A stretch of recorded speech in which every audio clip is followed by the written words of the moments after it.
안녕하십니까. 우리 이제 그 시학파 중에 세케인자파하고 공급중 시학파 두 학파에 대해서 마저 설명하도록 하겠습니다. 자, 세케인자파.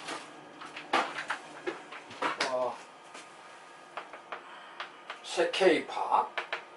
대표학자들이 그 적혀있죠. 테일러, 피셔. 피셔는 그 앞에 피시의 교환 방정식의 피셔 아닙니다. 피시의 교환 방정식의 피시는 어빙 피시로 옛날 고순파였고요.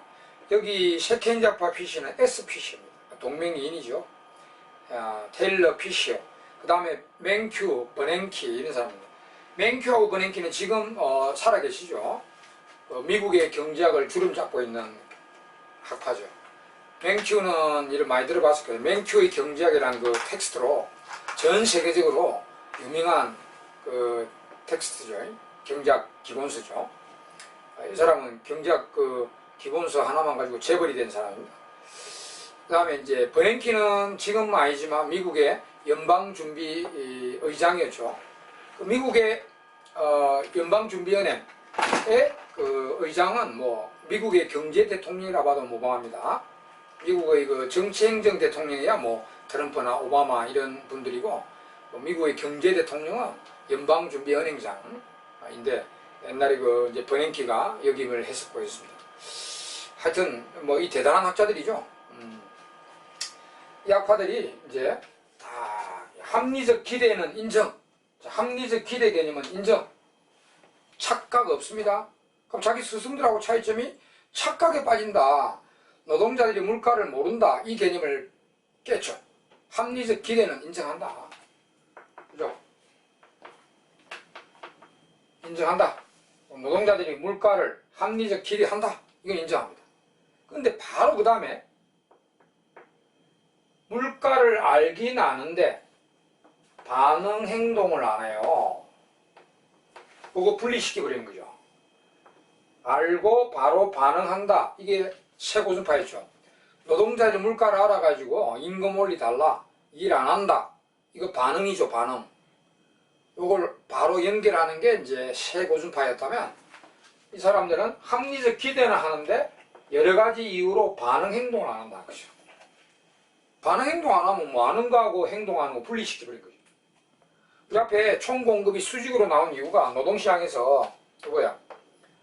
노동시장에서 여기 이제 고용인데, 이거 뭐 그 소득하고 연결해 보면은 물가가 올라갔을 때 이렇게 노동 수요 이렇게 올라가고요. 노동자들도 이 물가를 알면 요거 행동, 임금 올리달라, 아니면 일 안 한다, 이거 행동이죠. 이렇게 반응이 들어가야만 고용의 변화가 없게 되잖아요. 그럼 소득의 변화 없으니까 이게 AS가 수직이 나오는데, 이 사람들은 알긴 안다. 이거 물가 오르는 거 안다. 근데 행동 안 한다는 거죠. 이게 그럼 행동 안 하면 가만히 있으면은 요거 노동 수요만 올라가니까 고용이 늘게 되고, 그럼 소득이 이렇게 늘게 되니까 총 공급은 우상향으로 여전히 나올 수 있다는 거죠. 그게 포인트입니다, 여러분. 네. 행동 안 한다. 그럼 여전히 각종 변수들은, 임금을 비롯한 각종 가격 변수는 경직성을 띈다. 자기 스승들은 착각에 빠져가지고 경직이다. 임금이 물가만큼 제대로 움직이지 않는다. 이건데 아는데 행동을 안 한다. 그래서 여전히 경직성이다. 그러면 총공급이 여전히 우상향할 수 있다는 거죠. 그럼 재정금융은 여전히 효과 있다. 이런 논리로 돌아가는 거죠. 자기 집안으로 돌아가는데, 그러면 요거 있죠. 알긴 아는데 왜 행동 안 하지? 즉각 자기 가격 변수에 반영을 안 시키지? 이거를 증명을 해내야 될 거 아닙니까? 그래서 이거 한두 이론으로만 증명이 안 되니까 9개 이론이나 들고 들어온다. 9개 이론. 다방면으로 노동시장의 임금 경직성 외에 재화 가격의 경직성, 금융 대출 이자율의 경직성, 다방면이 알긴 알아도 행동을 이자율이나 재화 가격이나 임금의 즉각 물가 변화만큼 이렇게 반영을 시키지 않는다는 거죠. 그걸 9개 이론이나 쏟아냅니다. 그래서 이런 취지라고 알아두시고, 그럼 이걸 증명하는 이론 9개 이론, 증명하는 이론 9개 이론이 있어요. 우리 책에도 쭉 적혀있죠. 한 이론에 한 10줄씩 이렇게 설명이 되어 있습니다. 저는 제목만 적어본다면 아무래도 뭐 노동시장의 임금의 경직성 이론이 가장 중요하니까 여기 5개 이론이나 있어요. 5개. 그죠? 장기적 노동계약 이론, 그 다음에 중첩 노동계약 이론, 그 다음에 묵시적, 암묵적 노동계약 이론, 뭐 효율성 임금 가설, 그 다음에 노조활동 이론 이래 되고요. 인사이드, 아웃사이드 이론 이래 됩니다. 인사이드가 그 현 노조원이고, 아웃사이드는 현 실직자, 노조원이 아닌 실직자를 말해요. 그래서 인사이드, 아웃사이드 이론, 혹은 노조활동 이론 이래 되고요. 그 다음에 이제 나아가서 붕어빵 가격의 재화 가격의 경직성 이론으로 또 3개나 있어요. 중첩 가격 설정 모형, 메뉴 코스트 이론, 메뉴 비용 이론, 그 다음에 조정 실패 모형 이런 게 있고요. 그다음 금융기관의 대출 이자율의 경직성 이론으로 신용할당 이론. 신용할당 우리 미시에서 배운 적 있죠. 금융기관이 대출해 줄 때 역선택을 줄이기 위해서 선별하여 그 신용이 좋은 사람한테만 기존 이자율로 빌려주는 행위죠. 자, 신용할당 이런 거 9개 이론입니다. 네. 그럼 이제 결과적으로 말씀드리면 이 9개 이론이 그런 취지의 이론인데요. 적어도 단기에는 맞다 이렇게 이제 인정받게 됩니다. 장기까지 이 이론들이 맞을 수는 없어요. 사람들이 장기까지 계속 물가가 올라가는데 자기 변수에 반영시키지 않을 사람은 없겠죠. 장기까지는. 근데 적어도 단기에는 여러 가지 이유에 의해서 물가가 올라가고 내려간 걸 알아도 임금이나 붕어빵 가격이나 대출 이자율에 즉각 반영시키지 않는다는 그런 이론들이에요. 그래서 단기적으로는 다 설득력을 갖고 있는 이론이에요. 그래서 케인즈학파를 다시 살려냅니다. 자, 그러면 이 이론들을 어떻게 공부하냐면 책에 이 이론들 다 적혀가지고 한 10줄씩 적혀있죠. 10줄 적혀있는데 뭐 결국은 내용들은 제가 이 내용입니다. 이 내용을 이제 생각하셔서 적어도 이 이론들요 상세하게 한 10줄씩 적혀있는데 교과서에 한 번은 읽어보시기 바랍니다. 처음 공부할 때 한 번은 그 이론이 대충 어떤 이론인가 한 번은 읽어보세요. 그 다음부터는 안 봐도 됩니다. 그 다음부터 뭐 제목만 알고 있으면 돼요. 제목만. 새 케인즈파의 이런 내용을 주장하기 위한 이론들이라는 거. 새 케인즈파의 그 제목만 알면 되고 수음상으로는 그 내용은 그래도 한 번은 읽어보세요. 10줄씩 적혀있는 있으니까. 자, 그 다음에 이제 추가적으로 공부하실 거는 여기 메뉴 코스트라는 게 있는데 메뉴 코스트 이론인데 그 메뉴 비용이라는 용어 정의만 좀 해주시면 되겠어요. 메뉴 비용은 뭐냐면은 재화 가격을 바꾸려면은 포장지 교체해야 되죠. 또 가격 바뀌었다고 대리점이나 뭐 소비자한테 알려야 되겠죠. 홍보해야 되겠죠. 그런 재반 비용. 재화 가격을 바꾸는 데 들어가는 재반 비용. 이걸 메뉴 비용이라고 합니다. 원래 이제 붕어빵 가격 박스에 아니면 포장지에 소비자 가격 100원이라고 이렇게 이제 인쇄가 되어 있단 말입니다. 이게 창고에 이 포장지 쫙 저장되어 있어요. 그 붕어빵 가격을 200원을 올려야 돼요. 그러면 이 포장지 다 폐기되잖아요. 폐기하고 이제 새 포장지를 주문해야 되잖아요. 그죠? 가격이 200원으로 인쇄되어 있는 가격. 그 다음에 가격 바꾸다고 여러 가지 이제 알려야 되고 하니까 그런 데 들어가는 비용입니다. 그게 메뉴 비용입니다. 메뉴 비용. 그 메뉴 코스트 이론이라고 하는 거는 대충 설명드리면 지금 오일 쇼크 일어나고 물가가 올라간 걸 기업이 알았단 말입니다. 붕어빵 가격을 100원에서 200원을 올려야 할 사항을 인지를 했어요.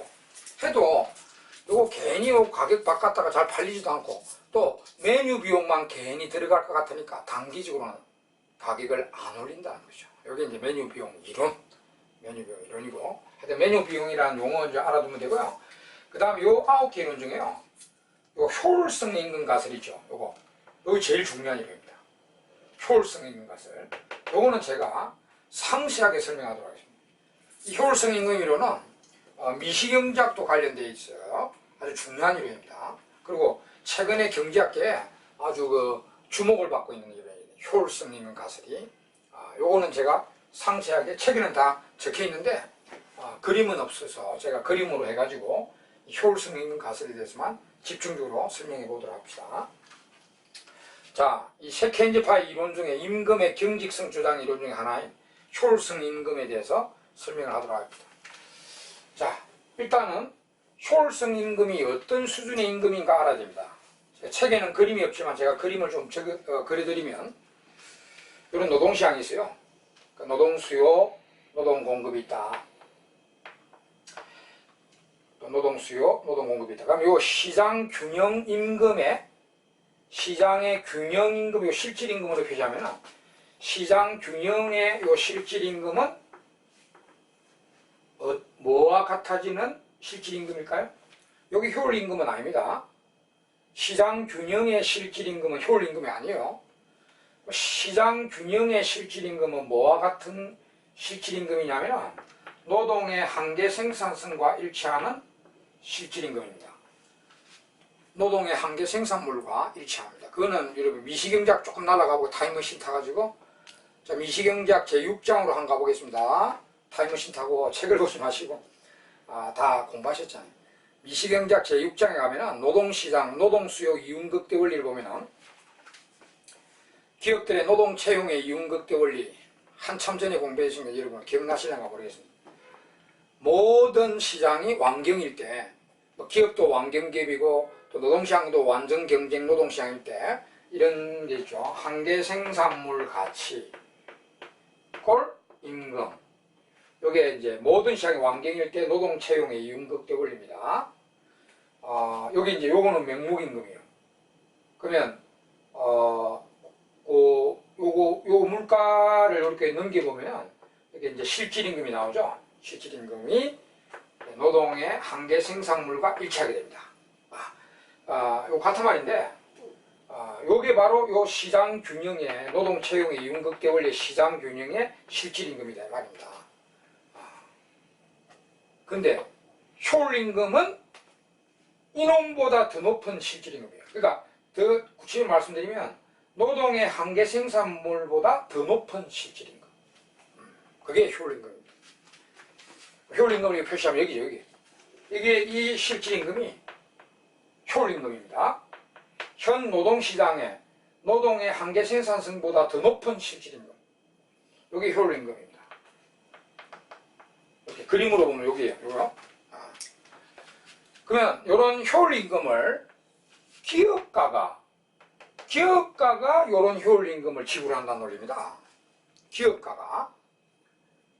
이유는 이제 기업가가 왜 요 임금만 지불해도 될 텐데 왜 요런 높은 실질임금을 지불하냐 이거죠. 그럼 이유가 목적이 뭐냐? 기업가가 요런 높은 실질임금을 지불하는 이유가 뭐냐? 우리 미시경제도 배웠죠. 일단 도덕적 해이를 줄이죠. 근무 태만하는 거 줄이잖아요. 그 다음에 역선택도 줄이죠. 역선택도 줄입니다. 우리 도덕적 해이 역선택이 공부하실 때 이 효율임금은 노동시장의 도덕적 해이도 막고 역선택도 두 개 다 막을 수 있는 유일한 것이라 했습니다. 역선택이 뭐냐면 처음부터 질 나쁜 노동자가 채용되는 게 역선택인데 처음부터 이게 임금을 높여주고 그러니까 여기 찾아오는 노동자들이 전부 질 좋은 노동자들이 찾아온단 말이에요. 그리고 이제 채용된 뒤에 농땡이 치는 것도 막을 수 있습니다. 그 다음에 세 번째는 이직률 줄여가지고 이직률 줄여들죠. 왜? 이렇게 높은 임금 주는데 누가 이직하겠어요? 사직하겠어요? 그죠? 이직률 줄여드니까 이직 비용도 줄어듭니다. 노동자 측이나 기업 측이나 다 이직 비용이 줄어듭니다. 그 다음 네 번째는 처음부터 질 좋은 노동자가 채용되니 특별히 교육훈련을 많이 안 시켜도 돼요. 그 교육훈련비도 기업으로서는 줄어듭니다. 교육훈련비도 줄어들고. 다섯 번째, 이렇게 월급 많이 주니까 이 노동자들은 잘 먹을 수 있죠. 잘 먹을 수 있죠. 그러면 건강이 좋다는 거죠. 잘 먹으니까 건강이 좋아가지고 또 출근해서 일도 열심히 합니다. 우리가 몸이 좀 안 좋으면 출근해서 일 근성을 하잖아요. 몸이 안 좋으면 아무래도 생산성 떨어집니다. 그래서 월급 많이 주니까 잘 먹어가지고 노동자들이 출근해가 일도 잘합니다. 결국 한마디로 기업가가 유리해진다는 거죠. 기업가가 이런 임금을 지불하는 이유는 결국 이런 것 때문에 장기적으로 생산성이 올라가 올라간다는 거예요. 그래서 결국은 기업가가 유리해진다는 거죠. 물론 이제 월급을 많이 주니까 노동자도 유리한데 결국은 장기적으로 기업가 자신에게도 유리해진다는 거죠. 생산성이 따라 올라가다. 그럼 전통적으로 효율임금 말고는 이 원론적인 내용은 기업들이 지불하는 실질임금은 노동자의 생산성만큼 지불한다, 그런 논리인데요. 그러면 생산성이 올라가야 임금이 올라갈 것이다. 이런 논리인데 이거는 거꾸로죠. 임금을 먼저 올려주 놓으면 생산성이 따라 올라간다는 그런 논리가 됩니다, 지금. 이게 이제 우리 노동시장계, 노동학계, 경제학계에 상당히 이슈가 되고 있습니다. 예. 자, 이런 목적으로 이제 하고, 근데 이게 이제 효율임금 이론은, 이제 경직성 이론은 기업가가 이런 목적을 두고 이렇게 임금을 지불하고 있단 말입니다. 근데 이제 경기가 갑자기 안 좋아졌다 합시다. 경기가 막 안 좋아져요. 그래가지고 물가가 막 내려가요. 물가가 막 내려가. 그럼 기업가나 노동자 다 물가 내려가는 다 알았다 하더라도 기업가가 이 물가 내리가 경기 안 좋고 불경기를 해서 알았다 하더라도 요 임금을 쉽게 내리지 않습니다. 왜냐하면 내놨다가는 더 큰 코를 다친다 말이에요. 네.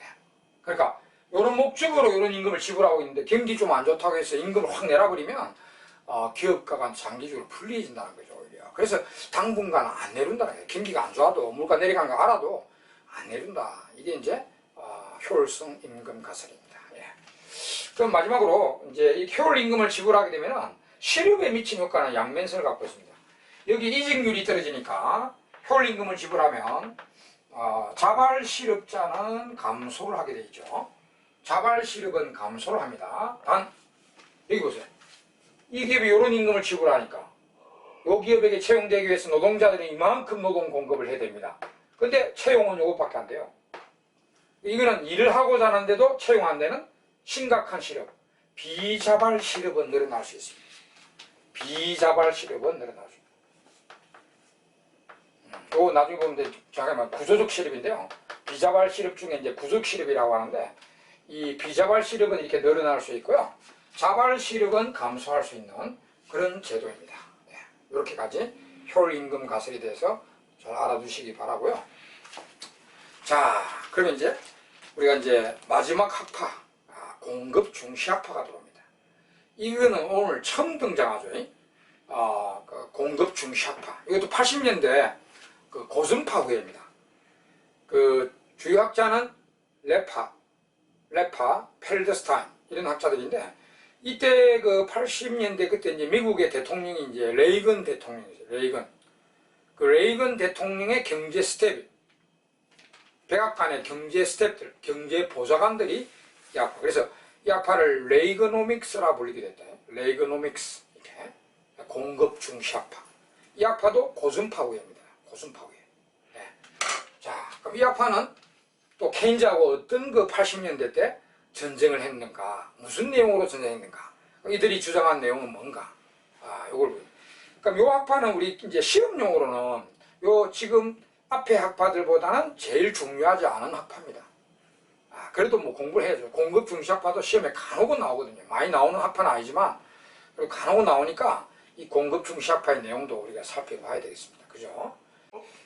자, 이제 공급 중시 학파, 마지막 학파 이제 보도록 합시다.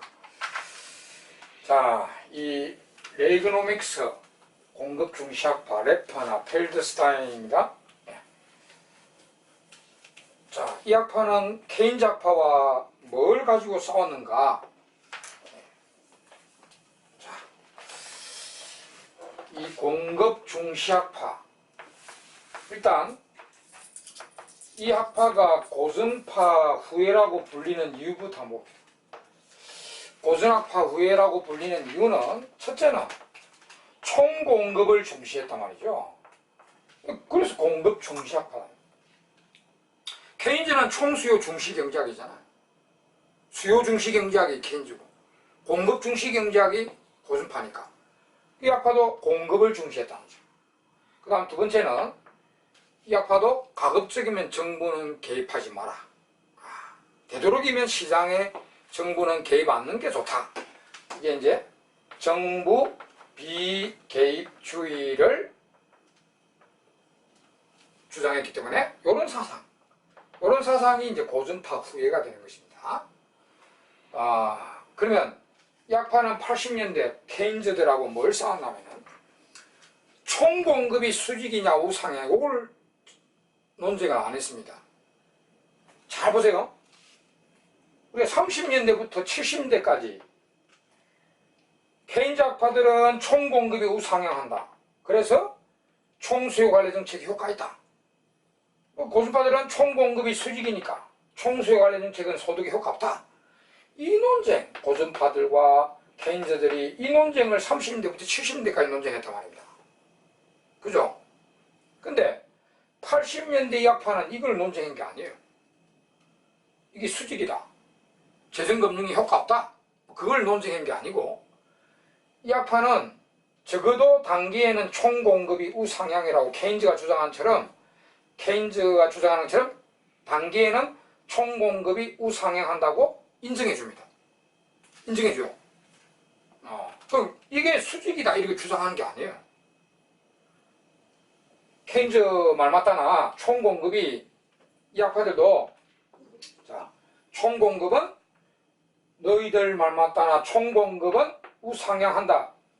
단기에는 그럴 수 있다. 이렇게 인정해줍니다. 이 학파가 케인즈파들 다 불러가지고 초청해가지고 이렇게 이야기합니다. 야, 너희들처럼 총공급이 적어도 단기에는 우상향할 수 있다.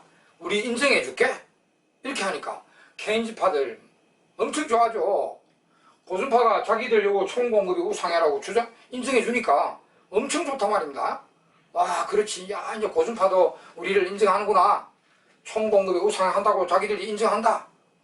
이렇게 막 좋아하고 있는데 바로 뒤통수 맞습니다. 뭐냐? 이 우상향한다. 그래서 너희들이 말하는 총수요 관리 정책이 효과 있다고 인정해줄게. 적어도 단계에는. 근데 이거 두 마리를 동시에 못 잡지 않느냐? 총수요 관리 정책으로는 두 마리를 동시에 못 잡는다. 거시경제 두 마리 토끼. 그거는 확실하죠. 보세요. 총수요를 올리면 이게 효과 있어도 이제 소득은 늘죠. 이 소득이잖아요. 소득은 느는데 물가가 치솟죠. 그 다음 총수요를 내리면 물가는 잡는데 소득이 떨어져 버리죠. 총수요 관리 정책은 두 마리를 동시에 절대로 못 잡습니다. 이렇게 딱 주장하니까 케인즈파들이 덩어리가 되버려요. 그거는 진리거든요. 아니, 총공급이 우상향한다고 이제 이 공급 중시학파가 인정해줄게 한 게 좋아서 왔다가 초청받아 왔다가요, 완전 한 대 맞아버립니다. 총수요 관리 정책은 두 마리 동시에 못 잡지. 이됩니다. 그거는 반박도 못하고 케인즈파들 다 집에 돌아가고요. 반박도 안 돼. 그거는 진리거든요. 총수요 관리 정책은 이거 절대로 이 두 마리를 동시에 잡을 수 없습니다. 한 마리만 잡을 수 있어요. 물가 잡든지 소득 잡든지. 한 마리 잡으면 한 마리는 반드시 포기됩니다. 그런데 이쪽에서 이 공급 중시가 그걸 들고 들어오니까, 공격을 해버리니까 케인즈는 아무 말도 못합니다. 그럼 하나도 반박을 못해요. 그래서 이 총수요 관리 정책은 두 마리 동시 추구는 불가능하다. 그럼 두 마리를 동시에 잡으려면 뭘 해야 되냐? 총공급을 보내야 된다는 거죠. 총공급을 우측으로 보내면 이거 경제가 일로 가잖아요. 일로. 그러면 물가 잡히고 소득이 늘게 됩니다. 두 마리 동시에. 그러니까 총공급을 우측으로 보내야, 두 마리가 동시에 추구된다. 첫째는 완전고용시키고, 둘째는 물가 안정도 시킨다. 두 마리를 동시에 잡을 수 있다. 이런 얘기입니다. 그래서 정부는 총공급을 오른쪽으로 보는데 신경을 써야 합니다. 두 마리를 동시에 잡는 게 더 좋잖아요. 이게 이제 공급 중시학파입니다. 그런 취지라고 보시면 되고요. 그럼 이분들이 주장하는 정책 수단요, 총공급을 오른쪽으로 보내라고 주장하는 정책 수단은 뭔가 한번 보겠습니다. 이분들이 주장한 총공급을 오른쪽으로 보내라는 정책 수단들요, 요거하고 또 우리 13장에서 일반론적인 총공급 이동 요인이 있죠. 우리가 일반적으로 총공급을 우측으로 보낸 정책이 소득정책, 인력정책, 구조개선 정책, 기술개발, 자원개발 정책 이런 것들이잖아요. 그죠? 그죠? 그거는 일반론적인 총공급 우측이동 정책이고요. 이들이 주장한 수단들 한번 봅시다. 여러 가지를 주장했는데 제일 강조한 게 각종 텍스를 인하라. 각종 텍스 인하라. 텍스 인하하면 국민들이 소비가 늘어서 총 수요가 증가되는 거 아니냐? 총 공급하고는 관련 없지 않는가? 우리가 이렇게 공부했죠. 텍스 인하는 확장 재정 정책으로 공부해왔잖아요. 그거는 케인즈파 조세 인하입니다. 케인즈파 입장에서 텍스 인하는 국민들이 소비가 늘고 그러면 이제 IS 곡선이나 총 수요 곡선이 우측으로 이동하는 요 메커니즘, 요거는 케인즈파적 조세 감면 메커니즘입니다. 확장 재정 정책의 일환으로 조세 인하를 주장했죠. 케인즈파. 소비 증가, 텍스 감면이지만 국민의 소비가 늘어 IS 곡선과 AD 곡선이 우측으로 간다. 이게 이제 케인즈적인 텍스 인하 정책입니다. 근데 이분들이 주장한 텍스 인하는 그거 아닙니다. 전혀 다릅니다. 각종 텍스 인하로 국민들의 경제 활동하려는 의욕이 왕성해지도록 해라. 경제 의욕은 총공급 능력입니다. 그러니까 근로소득세를 인하하면 근로의욕 왕성, 투자세를 인하면 저축세를 인하하면 투자의욕, 저축의욕 왕성. 경제활동하려는 의욕은 이거는 총공급 요인입니다. 그러니까 같은 텍스 인하지만 메커니즘이 완전히 다르죠. 그 다음에 이제 이걸 제일 강조했고요. 그 다음에 이제 그 외에도 이제 저축이 늘어나도록 해라. 저축 많이 해가지고 이 돈으로 자본 축적시켜라. 자본 축적을 늘려라. 직접 자본인 공장이든 아니면 간접 자본인 도로든 이런 걸 자꾸 건설해라 말이죠. 저축 늘려가지고 돈 조달해가지고 그 다음에 사회보장제 대폭 축소하라. 사회보장제 필요 불가결함 놔두고 축소시켜라. 왜? 사회보장을 너무 잘해주니 복지병에 걸린다. 복지병에 걸리면 노동 안 하려고 하니까 이제 자출을 하잖아요. 그러니까 필요 불가결함은 놔두고 사회보장제 필요 없는 거 대폭 축소해서 사람들이 일을 하도록 해라. 노동이 늘어나도록 해라. 그리고 장기적으로는 기술 개발에도 신경 쓰라. 기술 개발 이거 다 총공급 오른쪽 가게 하는 거 아닙니까? 이게 다 맞아요. 이게 다 총공급이 우측으로 갑니다. 우측. 특히 이제 텍스 인하를 통한 경제 의욕 왕성. 경제가 활동하려는 의욕이 왕성해지면 총공급 나갑니다. 그래서 그래가지고 총공급이 우측으로 늘어나게 해서 이 두 마리 토끼를 동시에 잡아야 된다. 이런 주장이 되는 겁니다. 그죠? 자, 이런 주장했고, 여기서도 가장 강조한 게 텍스 인하다. 가장 강조한 수단이 텍스 인하입니다. 왜 이렇게 강조했나 보니까, 텍스 인하를 하면요, 두 마리 토끼, 거시경제 두 마리 토끼죠. 그 외에 총 5마리 토끼를 잡는다고 합니다. 이러면 일석이조가 아니고, 일석이조야 뭐 우리가 4차 성에 나오지만 일석오조예요. 일석오조. 텍스를 내리면 5마리 토끼를 잡는다. 그러니까 얼마나 좋습니까? 텍스 인하를 하라고 강조하고 있습니다. 그럼 세 가지는 뭐냐? 거시경제 두 마리 토끼, 이제 경제활동 의욕이 왕성해져서 총 공급이 나가 2마리 토끼 잡는 거 말고, 그 다음에 조세를 내리면 조세 행정이 단순해집니다.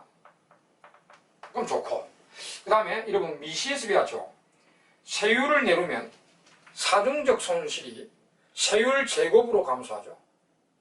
기억나십니까? 미시에서 우리가 조세를 때릴 때 그 세율의 제곱에 비례하여 사중적 손실이 발생한다고 배웠죠. 그 세율을 내리면 세율 제곱으로 사중적 손실이 감소하여 경제적 효율성도 증가한다는 거예요.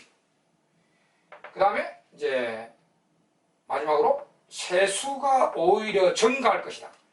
아니 지금 세율을 내리는데 세수가 더 증가한다고 주장합니다. 세율을 내리면 세수가 더 증가한다.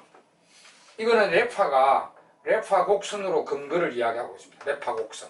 그 레파 곡선이 세율과 세수 간의 관계 그래프입니다. 우리 책에도 나와 있는데 그래프가 여기 그려져 있죠.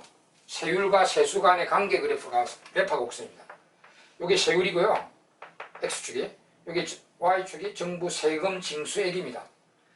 근데 세율이 처음에 5%, 10%, 15% 올라갈 때는 세수가 점점 올라갑니다. 올라가다가 특정 세율을 지나서 더 올라가면 오히려 세금 징수는 떨어진다고 합니다. 이건 확실합니다, 여러분. 이 세율이 꺾이는 세율이 몇 프로인가 그거는 나라마다 다르겠지만 너무 세율이 높으면 오히려 정부 세금 징수는 더 안 됩니다. 왜냐하면 이거 반대로 보면 세율을 너무 높이면요 사람들이 경제활동 의욕이 위축됩니다. 100만 원 벌어가지고 예를 들어서 2, 30만 원 세금 내고 나머지를 가져갈 수는 있지만 세율이 50%, 60%, 70% 하면 돼보세요. 100만 원 실컷 벌어가지고 60만 원, 70만 원 세금 내고 나머지 그 돌 가져갈 바에야 아예 놀자 그냥. 뭐 그런 개념이죠. 경제활동, 소득활동이 너무 많이 위축됩니다. 세율이 너무 높으면. 그리고 또 우리 탈세, 절세, 탈세나 절세 강하게 일어납니다. 세율이 너무 높으면. 그래서 이게 어느 지점으로 더 넘어가면 세금 징수가 오히려 떨어져요. 그리고 이 세율이 100%라면 세금 징수 하나도 안 되겠죠. 세율이 100%다. 그럼 누가 소득활동합니까, 이거? 그죠?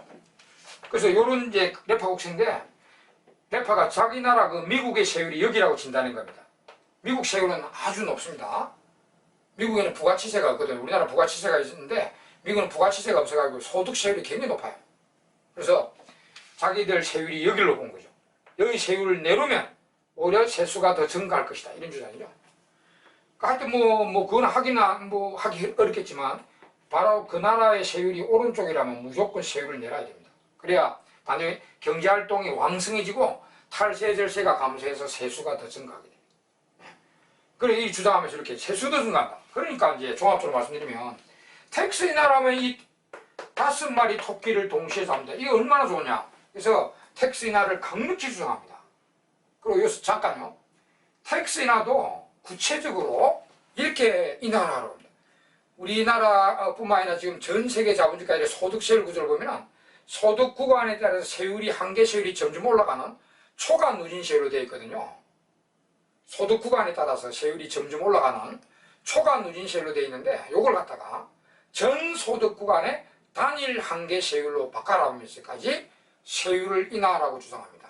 그럼 요 그림, 우리 책에는 그림이 없지만 그 세율에 대해서 잠깐 말씀드리면, 지금 현재 우리나라뿐만 아니라 전 세계 자본주가들의 소득 세율 구조가 이 그림으로 보여드리면 이런 그림입니다. 여기 소득입니다. 그래서 소득 구간별로 이렇게 요 소득까지는 세율이 10%, 한계 세율이죠.